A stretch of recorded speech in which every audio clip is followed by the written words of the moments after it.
Vamos a No hacer pasa nada. a pedir la presencia de nuestro Dios, Amén. nuestro Padre nuestro que estás en el cielo, en el nombre de Jesús. Te damos gracias, Señor, porque nos has dado una semana más de vida y esta vez otra bendición más, que es este Santo Sábado. Amén. Te rogamos que podamos estar en armonía con tu Espíritu, Señor, y que la presencia de tus ángeles se haga presente allí donde estamos cada uno de nosotros. Amén. Amén. Que nos ayude a ver tantas verdades y que podamos ser bendecidos por tu presencia. Amén. En Jesús. Amén. Amén. Amén. Amén. Bien, hoy tenemos una lección de escuela sabática muy singular, que nos habla de una relación que el Señor ha creado para la raza humana. No es un producto cultural, como muchas veces dicen, la ideología de este siglo XXI nos hablan sobre una creación del hombre para el hombre, género masculino, una construcción machista, heteropatriarcal, etcétera, etcétera, etcétera. Acá no. Acá vamos a hablar de una relación que el Señor ha establecido ya apenas el hombre fue creado. Y es la unión matrimonial. Esa relación perfecta que el Señor la había creado para la felicidad de la raza humana está tomada como un símbolo de cómo Cristo está unido a la iglesia. Y la iglesia está unida a Cristo. Cónyuges, juntos en la cruz. La lectura de esta semana la voy a leer siempre, que está en Efesios 5 del 21 al 33, que dice así: someteos unos a otros en el temor de Dios. Las casadas estén sujetas a sus propios maridos, como al Señor, porque el marido es cabeza de la mujer, así como Cristo es cabeza de la iglesia, la cual es su cuerpo, y Él es su Salvador. Así que como la iglesia está sujeta a Cristo, así también las casadas lo estén a sus maridos en todo. Maridos, amad a vuestras mujeres, así como Cristo amó a la iglesia y se entregó a sí mismo por ella, para santificarla, habiéndola purificado en el lavamiento del agua por la palabra, a fin de presentársela a sí mismo una iglesia gloriosa, que no tuviese mancha, ni arruga, ni cosa semejante, sino que fuese santa y sin mancha. Así también los maridos deben amar a sus mujeres, como a sus mismos cuerpos. El que ama a su mujer a sí mismo se ama, porque nadie aborreció jamás a su propia carne, sino que la sustenta y la cuida, como también Cristo a la iglesia, porque somos miembros de su cuerpo, de su carne y de sus huesos. Por esto dejará el hombre a su padre y a su madre, y se unirá a su mujer, y los dos serán una sola carne. Grande este misterio, pero yo digo con respecto de Cristo y de la iglesia. Por lo demás, cada uno de vosotros ame también a su mujer como a sí mismo, y la mujer respete a su marido. Amén. Amén. Amén. Esta es una analogía preciosa sobre la finalidad que el Señor le ha dado a la raza humana para la felicidad de ellos. En estos consejos, dice la lección, los estudiosos de la Biblia en la actualidad pueden oír al Cristo resucitado hablando de nuestras relaciones. Estamos en condiciones de oír cuando entendemos Efesios de 5, del 21 al 6 al 9, como la forma en que Pablo actualiza la gran temática de la carta, la unidad, pero ahora para el hogar cristiano. Si bien hace una fuerte crítica de las estructuras sociales defectuosas de la vieja humanidad, también celebra la creación de una nueva humanidad, inserta en la humanidad en general con sus fallas sociales. Dentro de estas estructuras, los creyentes demuestran que se ha desplegado un nuevo poder, el Espíritu Santo. Pablo comienza, dice el domingo, con un pasaje bisagra en Efesios 5:21. 5:21 dice así: someteos unos a otros en el temor de Dios, en el que aboga por los miembros de la iglesia que se sometan mutuamente. Los creyentes deben hacerlo por reverencia a Cristo. La primera de varias veces que Pablo identificará la relación con Cristo como la más importante y definitoria para los creyentes. Y después nos pregunta, ¿qué significa someterse uno a otro?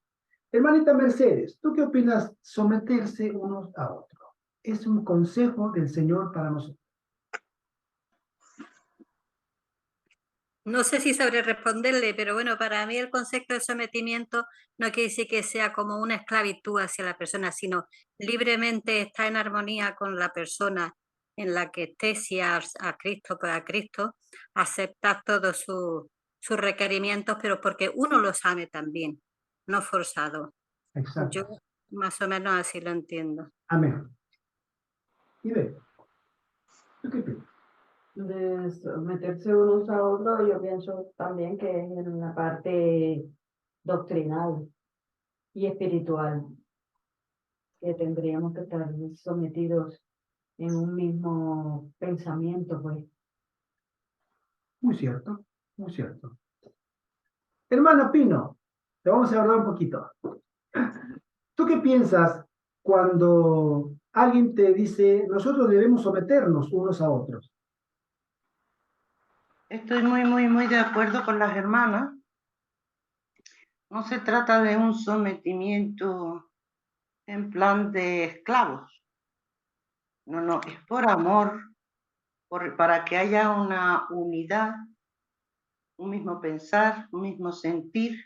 Por eso dice la palabra de Dios, no os juntéis con yugos desiguales, Exactamente. porque entonces sería terrible.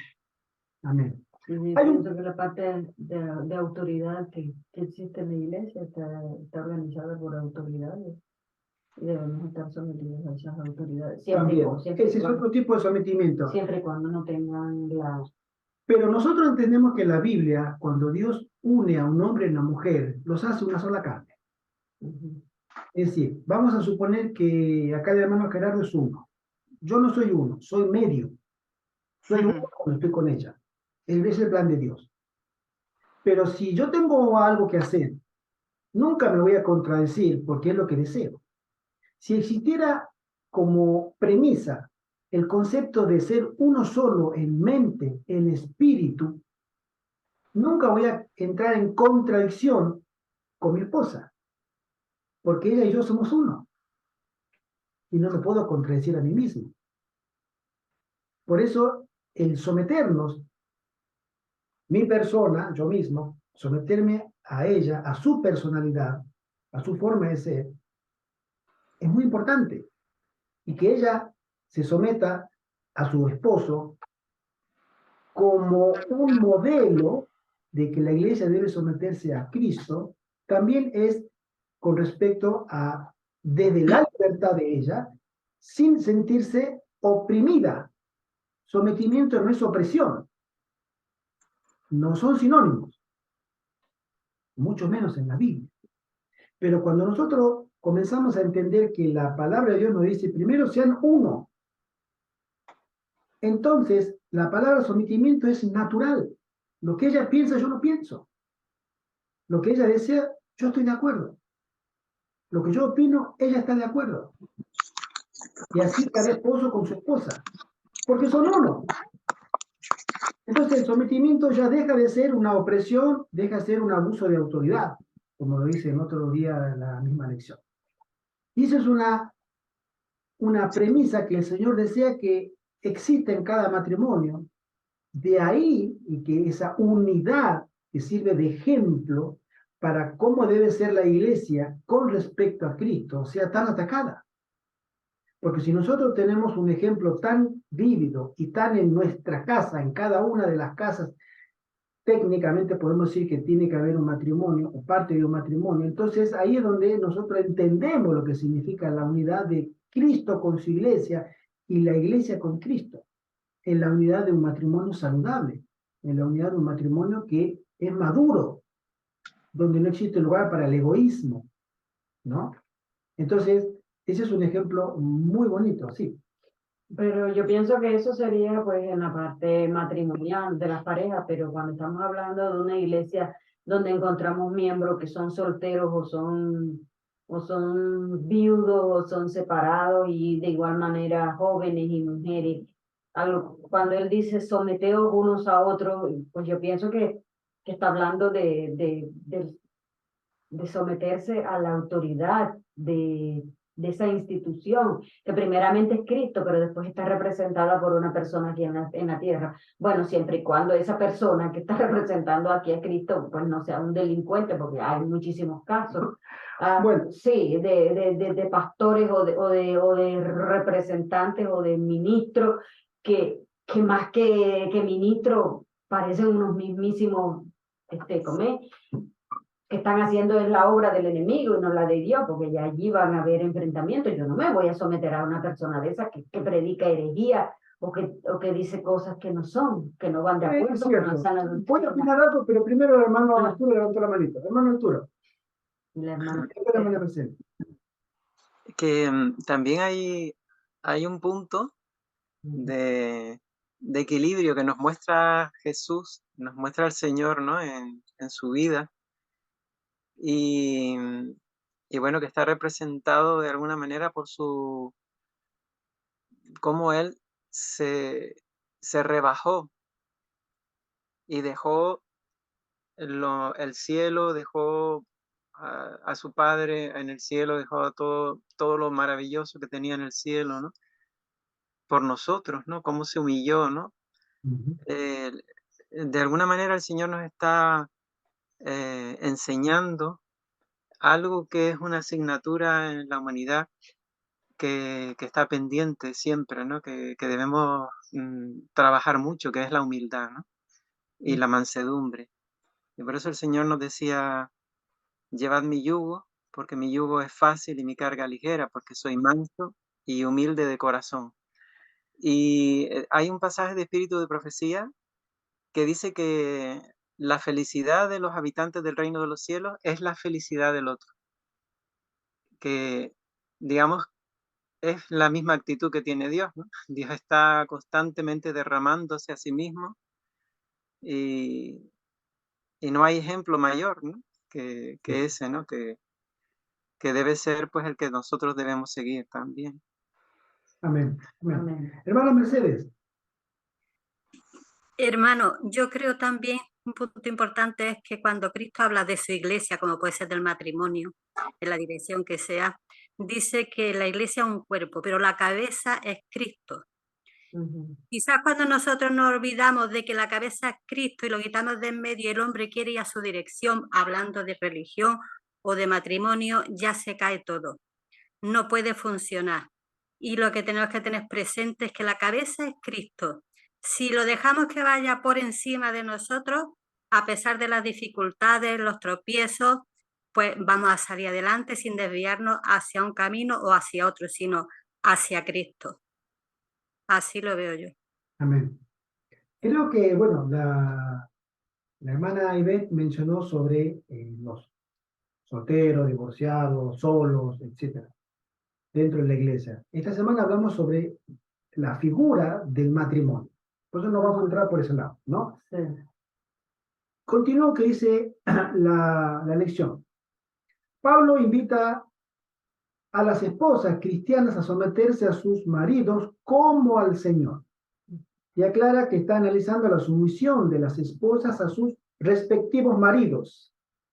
No sé si esto es un doble sentido, pero es interesante, ¿no? Cuando Pablo dice que las esposas deben hacer esto como al Señor, ¿quiere decir que una esposa debe someterse a su esposo como si éste fuera Cristo? O la segunda que dice, o quiere decir que Cristo es el énfasis más verdadero y elevado de su sumisión. Creo que la segunda es la correcta. Con mi esposa, por ejemplo, en los años de adventista que tengo, he visto muchos matrimonios, especialmente a hombres, pero matrimonios, hombre y mujer, dentro de la iglesia adventista de muchos años, conocedores de la Biblia, que abrazaron doctrinas, especialmente el marido, el hombre, con cargo de la iglesia también, que abrazaron doctrinas equivocadas.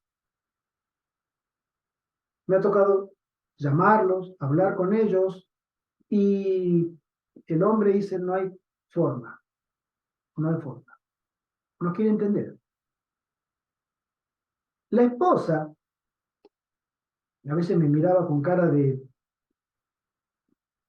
¿qué se le va a hacer? Mi marido es así, medio cabezota, medio no entiende, ¿qué se le va a hacer? Discúlpelo, hermano.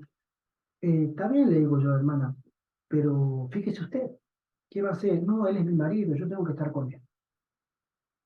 Yo debo seguirlo. Y él asume que la mujer tiene que estar con él de esa manera. Donde yo estoy, tú estás. Lo que yo creo, tú crees. Lo que yo digo, tú asientes. Con mi esposa, varias veces, a raíz de ese problema que he visto, incluso lo he visto en pastores también. Me ha tocado estar en Centroamérica y he visto un pastor adventista que fue desfraternizado porque era violento, le pegaba a la esposa. Le quitaron el cargo y todo, le pegaba duro a la esposa. Pastor adventista, ¿no? Y la esposa sumisa, hasta que se descubrió. En Argentina me ha tocado ver a un anciano de iglesia, el primer anciano, por más de 20 años. Nunca salió del cargo de primer anciano. Siempre era el que tenía la llave de la iglesia, abría, cerraba, y revisaba todo, etc. Y tenía a su esposa que la tenía prácticamente de esclava, encerrada en su casa. Él se iba y le cerraba llave a la esposa, para que no saliera ni siquiera a hacerlo a las compras. Él tenía que traer todo. Tenían hijos, los hijos nunca contaron eso, hasta que hermano, pasaron años, muchos años. Yo ya estaba en España. Mi hermana me contó que seguía yendo a esa iglesia. ¿Te acordás del hermano y la hermana, tal, tal? Bueno, pasó y se descubrió eso. Que la sometía hasta sexualmente y la sometía violentamente. Era un monstruo. Pero ella, todos los sábados, iban a la iglesia. Y parecían la pareja perfecta. Una familia feliz. Entonces, ¿cómo puede ser? Entre otros casos. Y a veces le digo a mi esposa, y se lo comenté muy seriamente, si alguna vez caigo de la gracia y abrazo doctrinas, el Señor quiera que no, que abrazo doctrinas que están contrarias a la sana doctrina y a la palabra de Dios, no me sigas. No me sigas. Prefiero que me dejes a que me sigas. Porque no es correcto. Y yo se lo dije a ella varias veces. Tened cuidado. Porque he visto a muchos hombres de Dios que arrastraron a su esposa por ese falso sometimiento a que donde está el esposo está ella, donde el esposo dice A, ella dice A también. Entonces, ese sometimiento casi esclavo es muy peligroso y está muy presente, está vivo todavía dentro de la iglesia adventista. Si nosotros entráramos a todos los hogares, o tuviéramos la oportunidad de entrar a todos los hogares adventistas, nos sorprenderíamos de ver cosas muy alarmantes. Un hermano, me acuerdo, que ya falleció y se fue de la iglesia, pero él era una persona que tenía 4 hijos, un albañil en Argentina, se convirtió a la iglesia y se hizo hasta director misionero. Y todas las tardes salíamos a repartir volantes, salíamos a dar estudios bíblicos, un hombre muy consagrado. Pero su esposa se había hecho amigo de mi mamá. Yo tenía 20 años más o menos. Y ella, una vez, después de mucha confianza, le contó, llorando. Yo entré a la habitación de mi mamá, y ella estaba escuchando y la señora estaba llorando.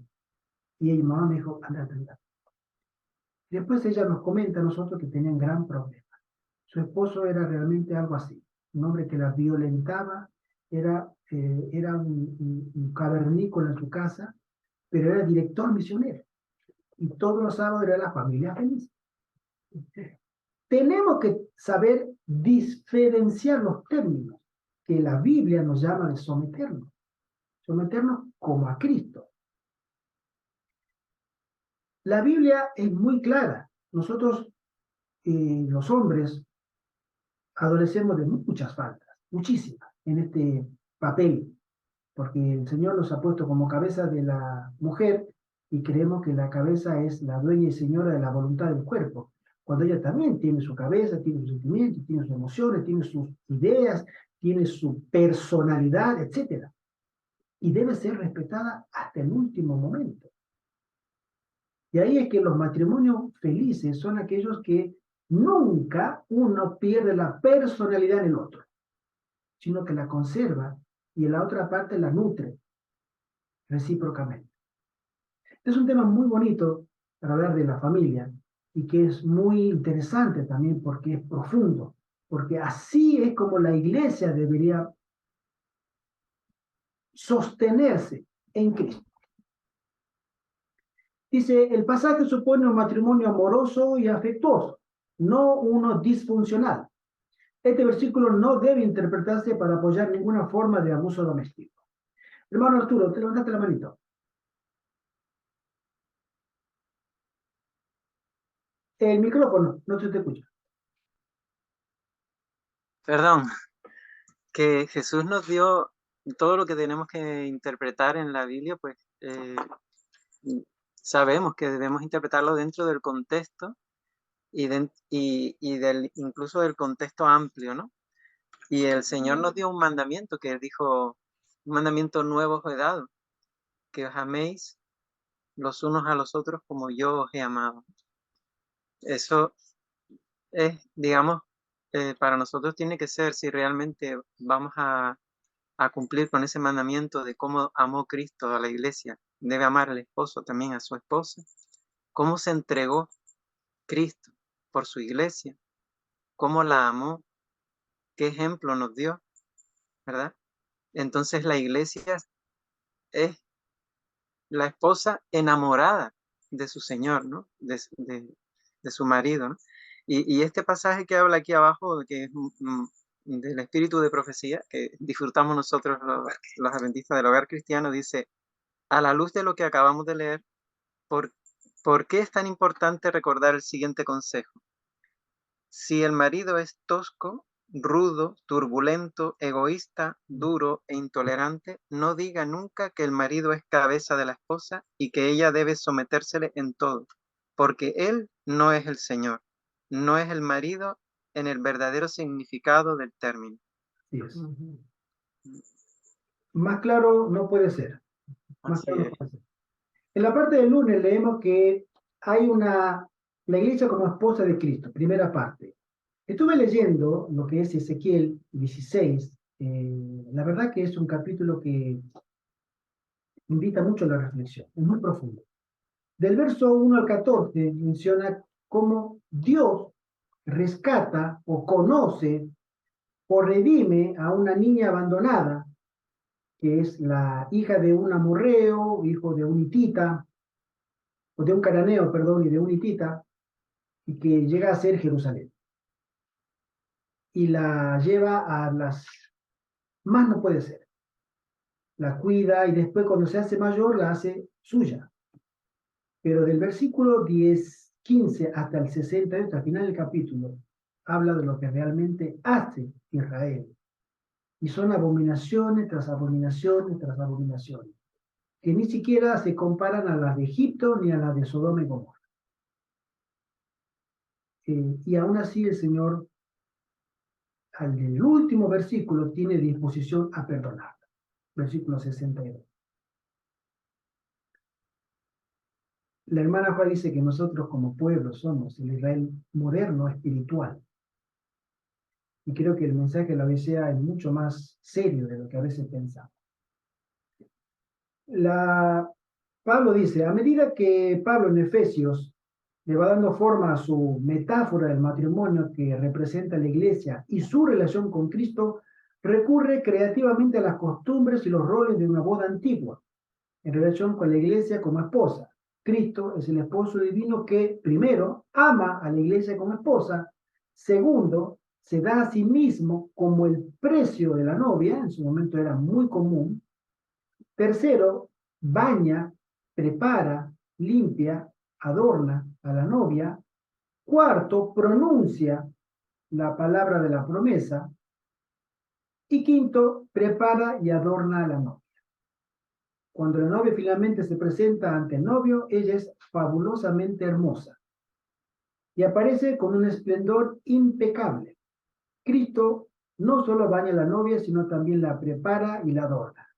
En Barcelona tuve la oportunidad de conocer a una chica de Marruecos. Y ella me mostró la foto de su casamiento en Marruecos, al estilo oriental, de Medio Oriente. La chica, la verdad, que no era tan, digamos, agraciada, ¿no? Pero en la foto, no sé qué le hicieron las maquilladoras, parecía una Miss Marruecos. Tan adornada, tan pintada, con las uñas, se pintaba el dorso de manos, el vestido, un vestido precioso, la fiesta duró una semana. Y aparecía, cada día aparecía con un vestido diferente. Un vestido que ella decía, la verdad que me pesaba como 10 kilos cada vestido, porque una ropa tras otra, no sabía cómo... Collares, pela, una diadema arriba, al otro día tenía otro diadema, parecía un desfile de una reina. Y ella era, y después cuando la miraba normal, no podía uno creer que era ella. Pero estaba tan adornada. Y ella decía, no, esas fiestas nuestras que son realmente cansadoras, agotadoras, donde se ve que la cultura primaba muchísimo en esa parte. Pero así era en la antigüedad. El esposo se encargaba de todo para engalanarla, embellecerla, ¿sí? Para hacerla sentir lo más precioso que se pueda sentir una mujer al lado de su flamante esposo. El Señor quiere hacer eso con nosotros, con cada uno de nosotros, que somos parte de esa iglesia. En 2 Corintios 2, del verso 1 al 4, nos dice lo siguiente. 2 Corintios 11, 1 al 4, perdón, dice así. 2 Corintios 11, 1 al 4 dice, ojalá me toleráis un poco de locura, sí, toleradme, porque os celo con celo de Dios, pues os he desposado con un solo esposo, para presentaros como una virgen pura a Cristo. Pero temo que como la serpiente con su astucia engañó a Eva, vuestros sentidos sean de alguna manera extraviados de la sincera fidelidad a Cristo. Porque si viene alguno predicando a otro Jesús que el que os hemos predicado, o si recibís otro espíritu que el que habéis recibido, u otro evangelio que el que habéis aceptado, bien lo toleráis. Pablo utiliza las costumbres y los roles del matrimonio para resaltar la relación de Cristo con la iglesia en un patrón cronológico que se va desarrollando.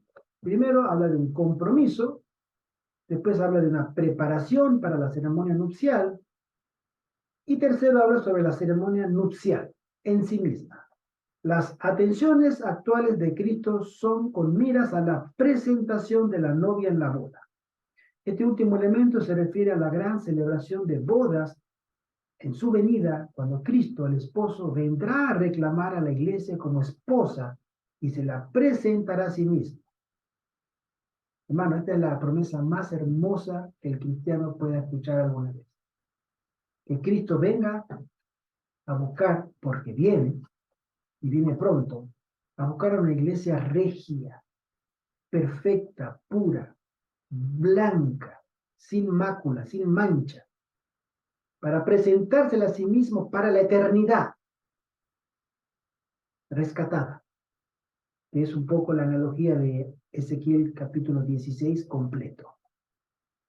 Y esa es nuestra gran esperanza, no puedo decirlo de otra manera, nuestra hermosa esperanza de que el Señor viene a buscarnos pronto y nos va a tratar como el mejor de los esposos ama y trata a su esposa, y mucho más todavía. De ahí es que nosotros tenemos una gran promesa que Muy poca gente quiere siquiera escuchar esa promesa. Cuando Pablo describe a Cristo presentándose en la iglesia a sí mismo, alude a este gran desfile y al momento de la presentación. Al hacerlo, ofrece un cuadro conmovedor de la venida de Cristo como una futura ceremonia de boda, cuando el largo compromiso entre Cristo y su iglesia se complete y se celebre la boda allá en la Nueva Jerusalén. Es esa fiesta de boda que la hermana Juárez, hay una canción muy linda, que ve una mesa de plata kilométrica, ¿sí? Y que a todos sentados, cantando alabanzas, y Jesús mismo, ella menciona, ese es un momento que a mí me llena de mucha alegría, él mismo se va remangando y él sirve a los convidados de la boda, personalmente, junto con los santos. Y ella ve que esa mesa kilométrica había, pero nuestra vista llega hasta el final y vemos todo, ¿no? Y que había frutas, era el día de la alegría, era la unidad, la unión final de Cristo, el premio de su sacrificio y el premio de todo el plan de redención que se gestó en un principio en el cielo, culmina en esa fiesta de bodas y de allí a la eternidad. Nosotros tenemos una muy linda promesa. Hermano José Antonio, hermano. Una maravilla. Es Yo una lo maravilla. pienso, es precioso. Eso a los que se mantengan fieles. A los que se mantengan fieles. En Efesios 5, 25 al 27, Pablo ha detallado el máximo ejemplo de amor, el amor de Cristo por la iglesia, con el que ofrece un modelo para los esposos drásticamente diferencial del habitual. Ahora, antes de presentar un nuevo argumento, vuelve a señalar ese gran ejemplo y pide a los esposos cristianos que respondan de ese modo. Como Jesús, quien se entregó por su novia, la iglesia, y atiende todas sus necesidades. Hoy, esta semana, mi esposa tuvo una baja médica. Fuimos al hospital, estaba muy cansada, le dolía la rodilla izquierda mucho, y la llevé al hospital y le sacaron radiografía, inflamación, una tendinitis, inflamación del tendón. Mucho trabajo. Entonces le dije, niña, poco a poco. Y la verdad que me siento muy, muy halagado de atender a mi esposa, porque ella lo hace conmigo también cuando yo estoy enfermo. Y la verdad que es un lujo enfermarse cuando tenemos a una compañera de ese nivel, ¿no? Trata muy lindo. Yo quiero estar a ese nivel, por eso quiero tratarla bien. Y creo que todos debiéramos tener en la gracia del Señor, esa vocación de servicio. A veces el hermano José Antonio también está cansadito y me dice, hermano, ¿puedo ir a descansar? Y digo, hermano, por favor, eso no se pregunta. Está descansando. Y porque tener ese interés por el prójimo es muy altruista, es de Cristo. Ese es el espíritu de Cristo. Mirar por los demás. Y cuando tenemos a alguien cercano y en el amor de Cristo, lo mínimo que podemos hacer es servir. De ahí para adelante. En un intento por eliminar la aspereza y la violencia contra la esposa cristiana, Pablo invita al esposo cristiano a identificarse con su esposa. Eres tan uno con tu esposa, argumenta Pablo, que dañarla es lo mismo que lesionarte a ti mismo. Y nadie, en su sano juicio, en su sana salud mental, se daña a sí mismo. Yo he visto en los años que estuve trabajando en un círculo médico en el hospital, en Argentina, hospital de clínicas, una enfermedad dermatológica que es psicológica, la patominia.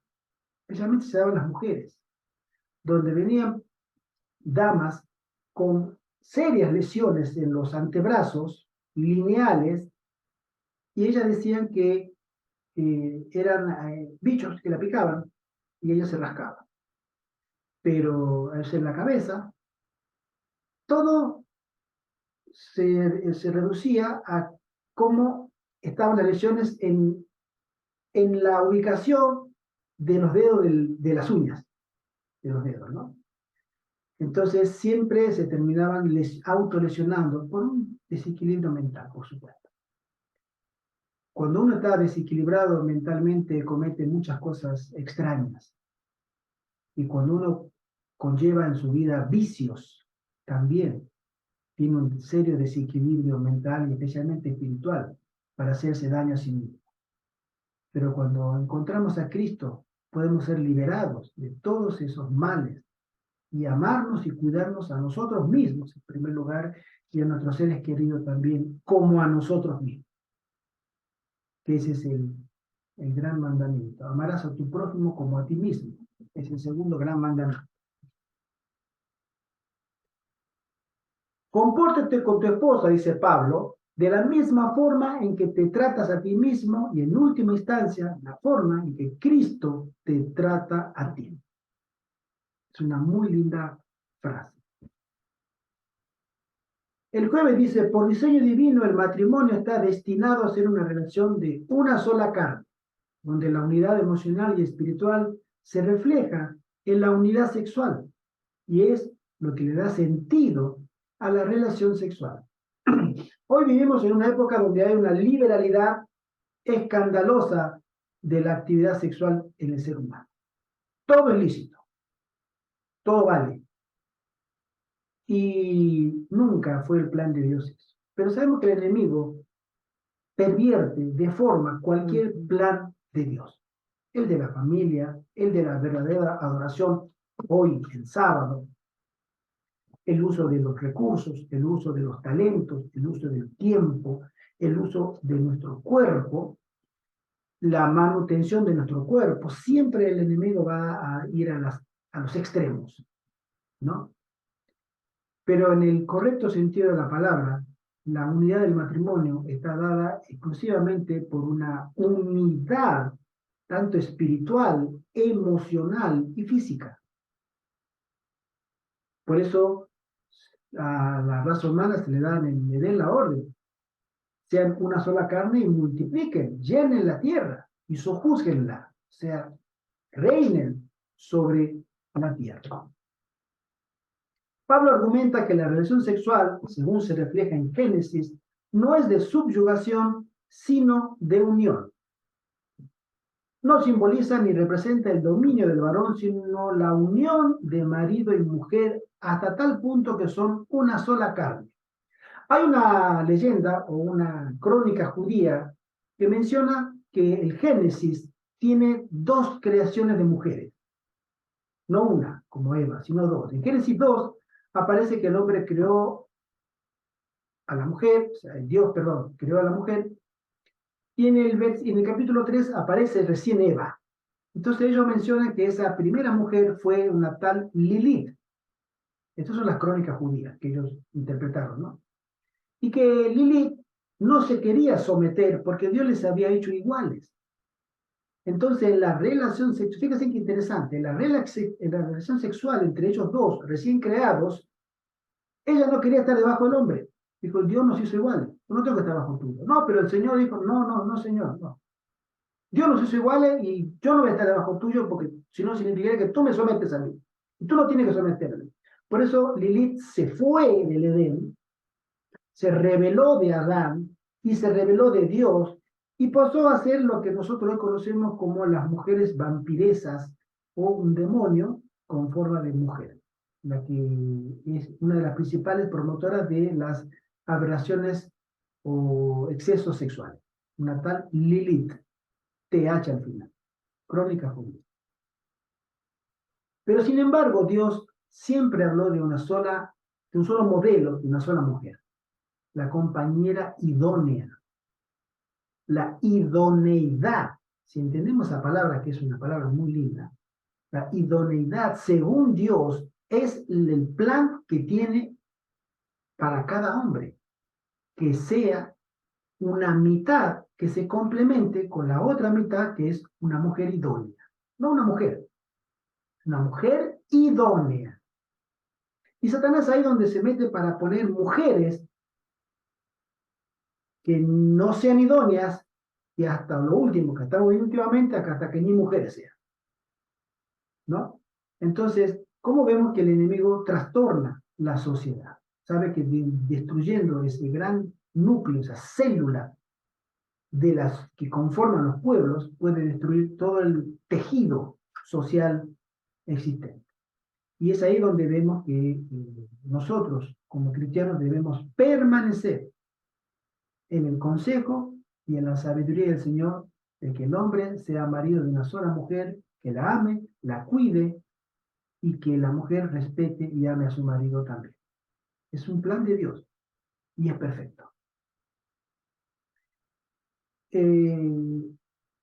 Por ende, sigo leyendo, tanto de Efesios como de Génesis, podemos esperar una teología importante, contracultural y correctiva del matrimonio y la sexualidad. En este mismo contexto, en el siguiente versículo, Pablo habla de un misterio profundo. Esto incluye ambas caras de la doble metáfora que Pablo ha estado analizando, el matrimonio cristiano entendido a la luz de la relación de Cristo con su iglesia, y la relación de Cristo con su iglesia entendida a la luz del matrimonio cristiano. Una misma moneda con dos caras.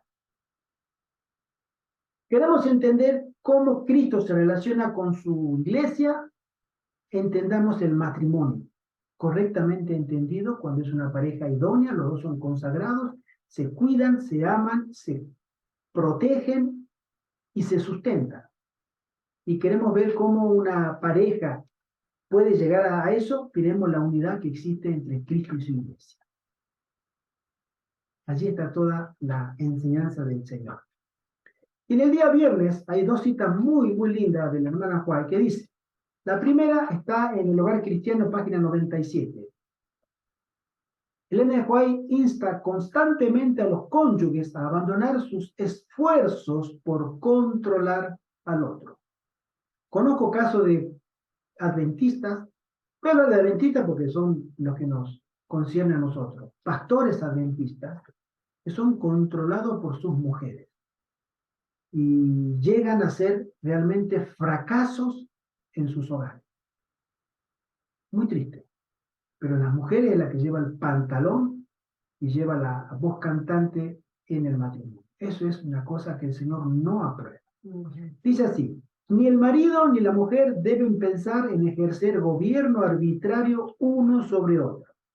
No intenten imponer sus deseos unos a otros. No pueden hacer esto y conservar el amor mutuo. Sean bondadosos, pacientes, indulgentes, considerados y corteses. Cuando uno está en la atmósfera de Cristo y cuando ambos están en la atmósfera de Cristo, esto no es imposible. No es imposible. Pero hay ciertas experiencias que hombres y mujeres tienen que pasar para darse cuenta que no quieren ser corteses, no quieren ser bondadosos, quieren tener autoridad. Como si fuera que la autoridad los identifica como seres superiores y para ello deben someter, especialmente el hombre a la mujer, pero se da también en la mujer con el hombre, y eso pervierte a esta unidad familiar para el trabajo que el Señor puede hacer en ellos y a través de ellos. El segundo consejo lo tenemos también en el Hogar Cristiano, página 95, unas 2 páginas antes, que dice así. Ella comenta directamente sobre la interpretación y la aplicación de Colosenses y Efesios. A menudo se pregunta, dice ella, ¿debe una esposa no tener voluntad propia? Es un poco lo que decía la hermana Mercedes hace un rato. La Biblia dice claramente que el esposo es el jefe de la familia. Casadas, están sujetas a vuestros maridos, dice la Biblia. Si la orden terminase así, podríamos decir que nada de envidiable tiene la posición de la esposa. Muchos maridos no leen más allá de estar sujetas, pero debemos leer la conclusión de la orden que es como conviene en el Señor. Colosenses. Dios requiere que la esposa recuerde siempre el temor y la gloria de Dios. La sumisión completa que debe hacer es al Señor Jesucristo, quien la compró como hija suya con el precio infinito de su vida. Un poco lo que yo a veces hablé con ella y le dije, si alguna vez tú ves que yo estoy yéndome para cualquier lado, no me sigas. No me sigas. Porque ella tiene que obedecer primero al Señor y no a mí. Uno hay que supera al marido para la esposa, es su redentor. Y la sumisión que debe rendir a su esposo debe ser según Dios lo indicó, como conviene en el Señor. Esta es la idea que el Señor quiere que tengamos con respecto a nuestra unidad matrimonial, que es un claro ejemplo de cómo Dios desea que nos comportemos. Y la pregunta para dialogarla brevemente la comento la 1 y la 4 que dice, imagina que alguien sostenga que Efesios 5, 21 al 33 es un pasaje anticuado que ya no aborda las relaciones cristianas, ya que impone un modelo de matrimonio centrado en la autoridad y el dominio del esposo. Esto es lo que hoy Se ve, se ve. sí. Esto El dominio heteropatriarcal sí. que está subyugando a la mujer y la liberación de la mujer y el feminismo tiene que romper ese tabú donde nosotras fuimos esclavas y bla, bla, bla, bla, bla. Esta es la idea que el mundo, o Satanás, a través de sus agencias, trata de impregnar en todas las mentes. Sí. Y en la misma iglesia adventista es combatido, hay muchas mujeres adventistas que a Pablo lo odian. Y estos versículos no los aceptan. Es cierto. No los aceptan porque ellas son feministas, son liberalizadas o liberales. Y dicen que no, que por qué se tienen que someter a sus esposos, que ya esa etapa pasó, que eso era antes, que la etapa de la esclavitud ya fue abolida, que tal cosa, que esto. Y esto lo combaten. Se van a los dos lados. Lo combaten, exacto. Se van a ese lado liberal y después se van al ultraconservador que dice, no, si mi marido no me pega es porque no me quiere. ¿No? Se ha escuchado eso dentro de mujeres adventistas. Y ni una ni la otra. Hay un perfecto equilibrio. Y el Señor desea que lo sostengamos y estamos unidos en el Espíritu con el Señor. Y la reflexión 4 dice, reflexiona sobre el tema de una sola carne. ¿Cómo nos ayuda esto a comprender mejor la santidad del matrimonio y por qué las parejas casadas no deben escatimar esfuerzos para proteger esa santidad? El enemigo rodea a las familias, especialmente a los matrimonios, que los dos caminan en el Señor. Es un objetivo primario para Satanás. Porque mucho bien puede hacer un matrimonio consagrado. Mucho bien. Y Satanás sabe, lo sabe. Por eso, ¿cómo debemos nosotros hacer? Mantenernos unidos en Cristo. Orar, hablar. Acá también mi esposa no me deja, bueno, no voy a decir la palabra, no me deja mentir, ¿no? Pero yo hablo mucho con mi esposa. Y aparte que mi esposa es mi confidente, es mi amiga, y le pregunto todo. Y quiero que me dé su opinión, porque para mí es muy valiosa. Y no doy un paso adelante sin que ella lo sepa. Y a veces voy por donde ella me dice. No voy por donde yo quería ir. No, no, tenés razón, vamos por ahí. Porque creo que la ayuda idónea es real.